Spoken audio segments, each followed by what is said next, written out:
அனைவருக்கும் வணக்கம். என்னதான் சபை நாகரிகம் அரசியல் உள்நோக்கம் இல்லாததுன்னு சொல்லிக்கிட்டாலும் கலைஞர் கருணாநிதியின் நூற்றாண்டு நினைவு 100 ரூபாய் நாணயத்தை மத்திய பாதுகாப்புத்துறை அமைச்சர் ராஜ்நாத் சிங் தலைமையேற்று வெளியிட்டதையும் தமிழக பாஜக தலைவர் அண்ணாமலை அந்த நிகழ்ச்சியில் கலந்து கொண்டதையும் பலரால் ஏற்றுக்கொள்ள முடியவில்லை என்பதே நிதர்சனம். கொஞ்சம் யோசிச்சு பாருங்க. முன்னாள் முதல்வர் ஜெயலலிதா உயிரோடு இருக்காங்க. அப்போ இந்த நிகழ்ச்சி நடக்குது. அவங்க கலந்துகிட்டு இருப்பாங்களா? இல்லைன்னா அவங்கள அழைக்கத்தான் திமுகவுக்கு தைரியம் வந்திருக்குமா? வடநாட்டு தலைவர்கள் வனவாசம் படிக்காதவங்க.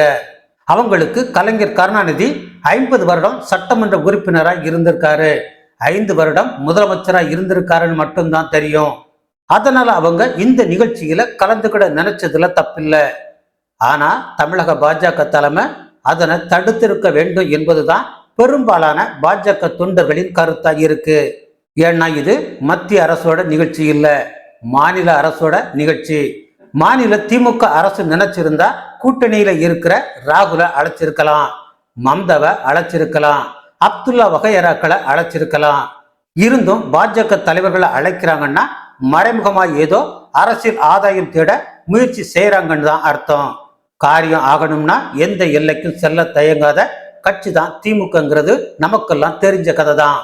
அதிலும் அண்ணாமலை உள்ளிட்ட பாஜக முக்கியஸ்தர்களை விழுந்து விழுந்து திமுக முக்கிய தலைவர்கள் கவனிச்சுக்கிட்டதை நாம கொஞ்சம் யோசிச்சு பார்த்தோம்னா பாஜகவின் எடுபிடி நிலைக்கு திமுக வந்துட்டுங்கிறத நம்மால உணர முடியும்.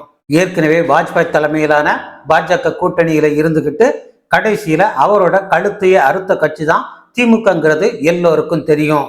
அதனால பாஜக திமுக கூட்டணிங்கிறத எந்த ஒரு பாஜக தொண்டனும் ஏற்றுக்கொள்ளவே மாட்டான்.